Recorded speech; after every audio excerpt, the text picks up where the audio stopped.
नमस्कार दोस्तों, welcome back to my channel.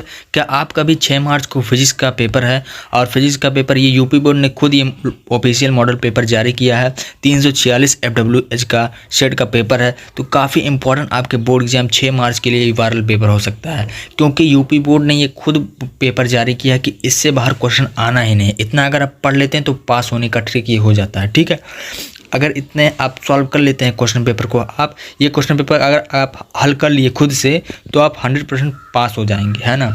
ठीक है, चलिए इस क्वेश्चन पेपर को बिना टाइम वेस्ट किए, आपका कल परसों पेपर होने वाला है, तो चलिए इस पेपर का फुल सॉल्यूशन आपको बता देते हैं। ये जो पेपर है 346 FW का, इसका फुल सॉल्यूशन यहाँ पर बताना, नए पैटर्न पर आधारित क्वेश्चन पेपर है, मॉडल पेपर है। इसका फुल हाल आपको इस वीडियो में मिलने वाला है। चलिए वीडियो को स्टार्ट करते हैं। तो आपको पता ही होगा 3 घंटे 15 मिनट का टाइम दिया जाता है और 70 नंबर का ही पूर्णांक होता है।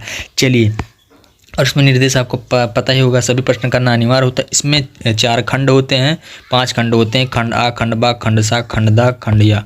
ठीक है, चलिए सबसे पहले खंड आ देख लेते हैं। खंड आ में सबसे पहला हमारा क्वेश्चन दिया गया है, चुंबकीय क्षेत्र का मात्रक क्या होता है। 6 MCQ सबसे पहले दिए जाते हैं, 6 MCQ, और इसमें सबसे पहला हमारा क्वेश्चन है चुंबकीय क्षेत्र का मात्रक क्या होता है। तो सबसे पहला ऑप्शन जो आपका दिख रहा है वो हो जाएगा न्यूटन मीटर इनवर्स और एम्पियर इनवर्स, ये हमका पहला हो जाएगा। ठीक है, चलिए अगला क्वेश्चन हमारा है ख नंबर का, नाभिक ए 27 की त्रिज्या 3.6 फार्मी का नाभिक क्या हो जाएगा, मतलब त्रिज्या, नाभिक त्रिज्या पूछ रहा है, तो इसका नाभिक त्रिज्या हो जाएगा दोस्तों दूसरा वाला 6 फार्मी। ठीक है, इसको आप सॉल्व करिएगा।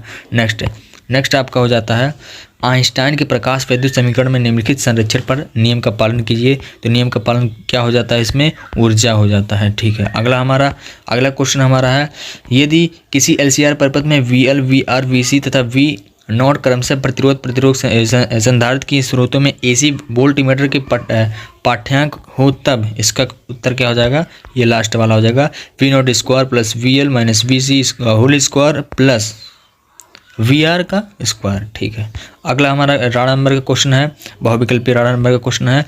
ठीक है, ये हमारा पूछा गया, निम्न में से कौन सा किरणें सही है और NN माध्यम का N2 के लेंस पदार्थ का अपवर्तनांक N2 है ना ग्रेटर देन मतलब N1 ग्रेटर देन N2। इसका जो करेक्ट ऑप्शन हो जाएगा पहला वाला हो जाएगा। ठीक है, ये वाला R1 सही हो जाएगा। अगला हमारा लास्ट MCQ क्वेश्चन है, समान पदार्थ के 2 धनुओं की भुजाएं क्रमशः 1 तथा 31 का प्रतिरोध का अनुपात है। इसका उत्तर क्या हो जाएगा, ये वाला पहला वाला 3:1। अगला हमारा खंड बा आ चुका है। खंड बा में 1 नंबर से क्वेश्चन आ जाते हैं। ठीक है, चलिए इसको देखते हैं। सबसे पहला क्वेश्चन हमारा दिया गया है, दिए गए परिपथ में धारा I का मान ज्ञात कीजिए। तो I ये है धारा, है ना, यही इसी का मान ज्ञात करना है। तो 6 एम्पियर है, 3 एम्पियर है, ये सारा मान दिए तो आप इसको डेफिनेटली निकाल सकते हैं। अगला हमारा क्वेश्चन है, लेंज का नियम क्या है, मोस्ट इंपॉर्टेंट है, छपा हुआ पेपर में है। चलिए इसको देखते हैं। ठीक है, चलिए दोस्तों इसको देखते हैं, ठीक है, चलिए इसको देखते हैं। लेंज का नियम क्या होता है, तो लेंज का जो नियम होता है, प्रतिरोध की दिशा में सदा प्रकार की जो उस प्रकार की विरोध करती है जिसे स्वयं उत्पन्न होती है, इस नियम को क्या कहते हैं हम, इस नियम को लॉरेंज बल का नियम कहते हैं। प्रतिरोध की दिशा सदा प्रकार मतलब सदा इस प्रकार होती है जो उस कारण का विरोध करती है जिससे स्वयं हम उत्पन्न होती है, उससे क्या कहते हैं, लॉरेंज बल का नियम। ठीक है, इसका प्रतिपादन सन 1833 में हुआ था, हेनरिक लेंज ने किया था इसको। ठीक है, अगला हमारा क्वेश्चन है, PN संधि में अवक्षय परत से क्या तात्पर्य है। उत्तर आप लिखेंगे, संधि के दोनों ओर वह परत होती है चलनशील आवेश भागों के मुक्त करती है, वह अवक्षय परत कहलाती है। अगला हमारा घ नंबर का क्वेश्चन है, कड़ी में 3 अपवर्तनांक वाले माध्यम में अपवर्तन कोण का मान ज्ञात कीजिए। इसे सिंपल है, इसको आप नोट डाउन करते जाइए, इसको आप अपने से हल करते जाइए, इससे बाहर आना है नहीं, मैं क्वेश्चन बता रहा हूँ। ठीक है, चलिए यूपी बोर्ड ने खुद जारी किया मॉडल पेपर। अगला, निर्वात में जब विद्युत तरंग की चुंबकीय क्षेत्र के आयाम B0 = 510 नैनो टेस्ला NT है, तरंग के विद्युत क्षेत्र का आयाम क्या हो जाता है। ठीक है, इसको भी आप नोट डाउन करते जाइए, इसका उत्तर भी नहीं है। ठीक है, अगला अनुचुंबकीय लौह चुंबकीय पदार्थों में मुख्य अंतर बताइए, मोस्ट इंपॉर्टेंट है। इसका उत्तर आप लिखेंगे, प्रतिचुंबकीय तथा चुंबकीय प्रवृत्ति में प्रवृत्ति में थोड़ी सी, ठीक है, थोड़ी सी ऋणात्मक और किंतु नियत रहती है, थोड़ी सी ऋणात्मक होती है और वो नियत रहती है, जबकि अनुचुंबकीय में पदार्थों की प्रवृत्ति अल्प धनात्मक होती है। मतलब देखिए, अनुचुंबकीय में मतलब चुंबकीय में, प्रतिचुंबकीय में क्या होता है, ऋणात्मक होता है, ठीक है, और अनुचुंबकीय में क्या होता है, इसमें धनात्मक होता है ना, इसमें अल्प धनात्मक होता है। बस ये अंतर है कि प्रतिचुंबकीय में ऋणात्मक होता है और अनुचुंबकीय में धनात्मक होता है, और लौह चुंबकीय में प्रवृत्ति उच्च धनात्मक होता है। बस समझ गए ना। फिर से समझिए, देखिए मैं यहाँ से बता रहा हूँ कि प्रतिचुंबकीय में क्या होता है, ऋणात्मक होता है, और हमारा अनुचुंबकीय में धनात्मक होता है, और हमारा लौह चुंबकीय में उच्च धनात्मक होता है, ठीक है। अगला हमारा देखते हैं खंड सा, यहाँ पर स्टार्ट हो जाए तो खंड सा में यहाँ पर क्वेश्चन दिया है, ठोसों में ऊर्जा बंड की व्याख्या कीजिए। काफ़ी इंपॉर्टेंट है, इसका उत्तर भी बता देते हैं। संयुक्ता बंड इसमें पहला हो जाता है, इसमें लिखेंगे यह संयुक्ता बंड हो जाता है, यह पूर्णतः इलेक्ट्रॉन से भरा होता है। इलेक्ट्रॉन ऊर्जा आंशिक रूप से वाष्प विद्युत क्षेत्र में ऊर्जा प्राप्त नहीं कर सकता, इसका धारा प्रवाह में योगदान नहीं हो सकता, ठीक है। अगला चालक बैंड क्या होता है, यह ऊर्जा बैंड पूर्णतः रिक्त स्थान रूप से भरा हुआ विद्युत सेठ नहीं है, यहाँ पर गलत हो जाएगा, टाइपिंग मिस्टेक, विद्युत क्षेत्र हो जाएगा, ठीक है।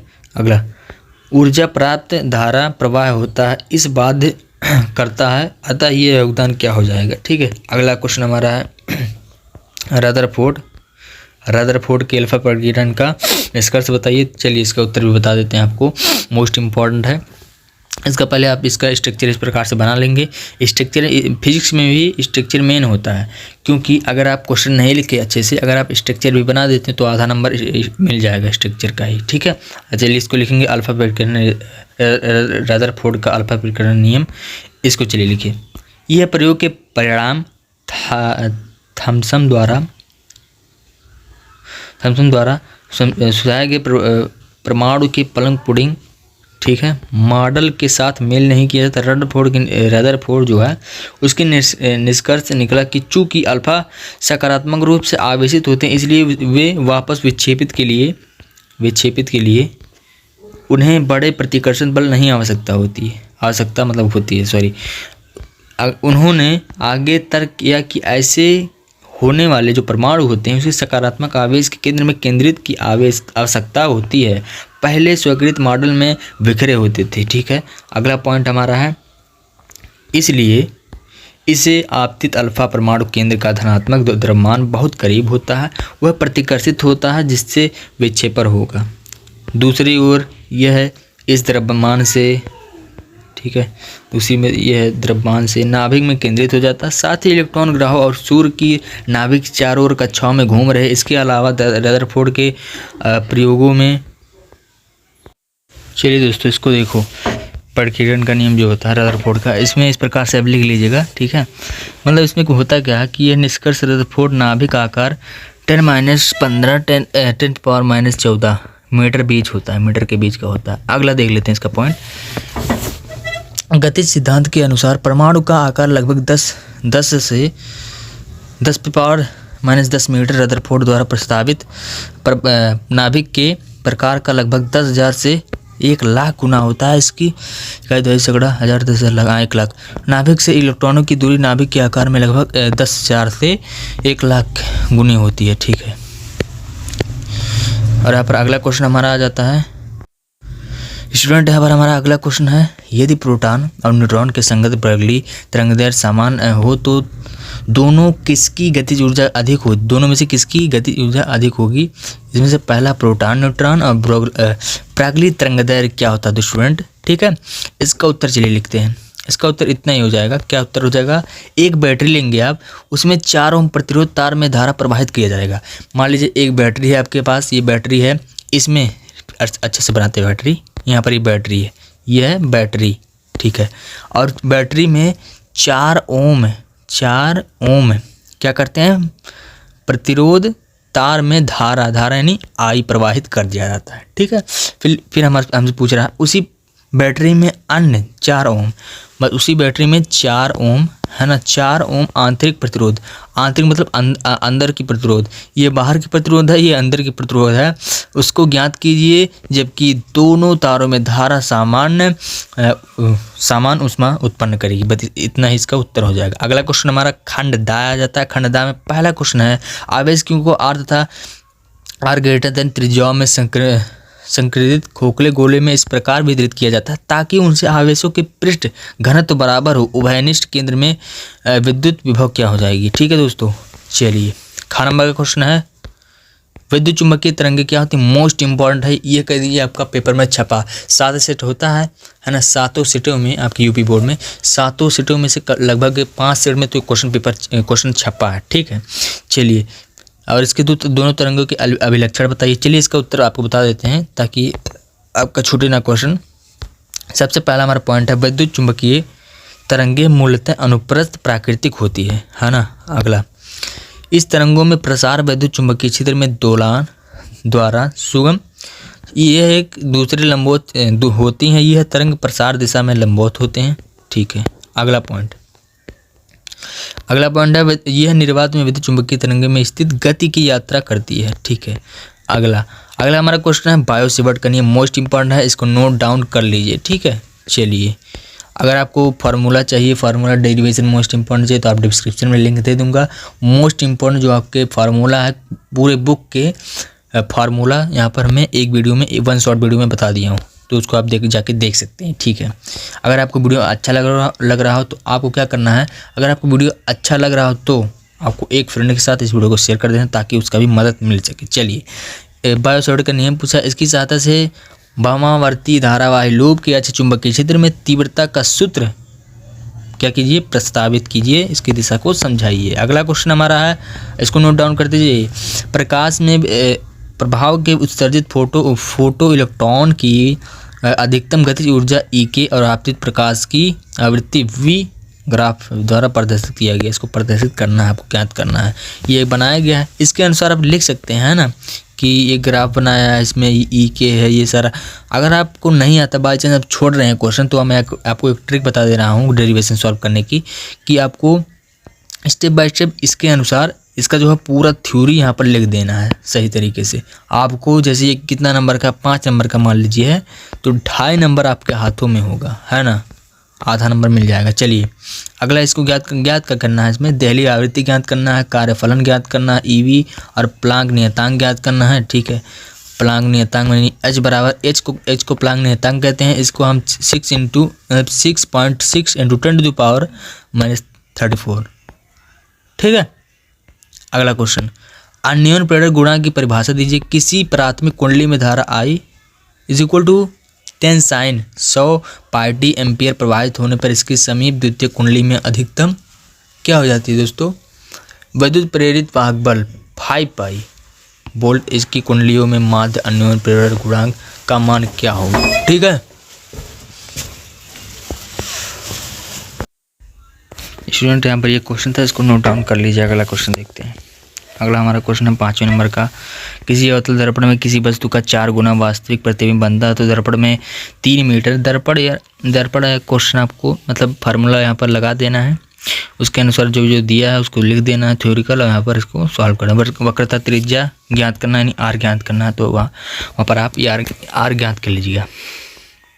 अगला, चित्रानुसार लंबे समांतर तारों में AB के क्रम से 10 एम्पियर 20 एम्पियर प्रवाहित धाराएं होती हैं। इसके दोनों तारों के बीच 15 सेंटीमीटर C, इसमें 5 एम्पियर धारा प्रवाहित की जा रही है। C का बल कार्य क्या होगा। ठीक है, अगला क्वेश्चन अथवा करके दिया है, ट्रांसफार्मर के परिणामित अनुपात के तात्पर्य अपचयी ट्रांसफार्मर, अपचयी ट्रांसफार्मर, उच्चाई ट्रांसफार्मर। अपचयी ट्रांसफार्मर पूछा है, लाइन की वोल्टता 2200 वोल्ट दिया है, 2200 वोल्ट दिया है, V का मान दिया है ना, और 220 वोल्ट प्रवाहित किया जा रहा है। प्राथमिक कुंडली में 5000 फेरे, ट्रांसफार्मर में दक्षता 90% निगत शक्ति 8 किलोवाट गणना कीजिए। 8 किलोवाट की गणना की। इसमें पूछा क्या गया है, द्वितीय कुंडली के फेरों की संख्या, निवेशित शक्ति पूछा, समतल ध्रुवीय प्रकाश में अपवर्तन ध्रुवीय प्रकाश में प्राप्त पोलेराइड का उपयोग बताइए इसमें, है ना। खंड या आ चुका है इसमें। खंड या में पहला 6 नंबर क्वेश्चन है पी एन डायोड संधि, मोस्ट इंपॉर्टेंट है। एक होता है पी, एक होता है एन, इसको कहते हैं पी एन डायोड संधि, है ना, यही होता है।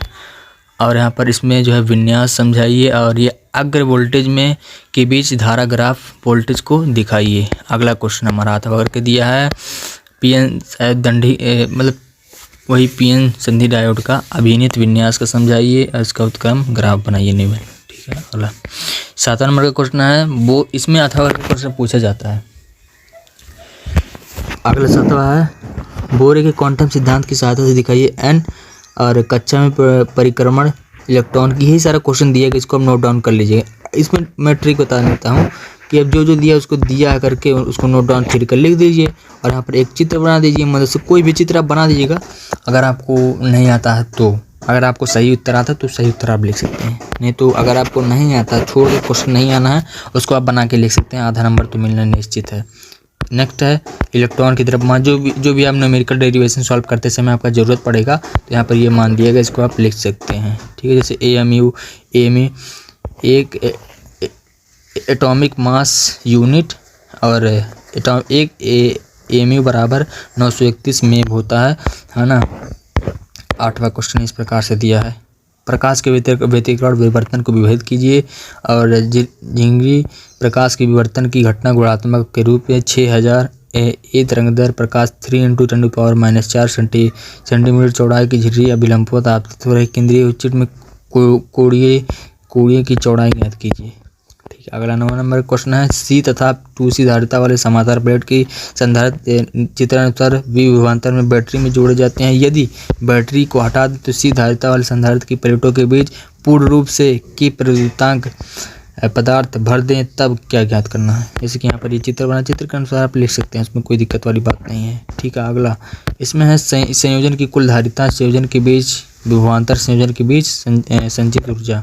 ठीक है। अथवा करके क्वेश्चन हमारा लास्ट पूछे गए लास्ट क्वेश्चन विद्युत फ्लक्स क्या है, इसमें इसका मात्रक बताना है और गॉस का प्रमेय की सहायता से इसकी आवश्यक गोलीय खोल के बाहर विद्युत क्षेत्र की तीव्रता बताना है ना। विद्युत क्षेत्र = F/Q0 इसको बता सकते हैं। ठीक है। ये हमारा हो जाता है पेपर पूरा FW का, तो ये पेपर आपके एग्जाम में आ सकता है। ठीक है। मिलते हैं नेक्स्ट टॉपिक नेक्स्ट वीडियो के साथ। Thank you. जय हिंद, जय वंदे मातरम।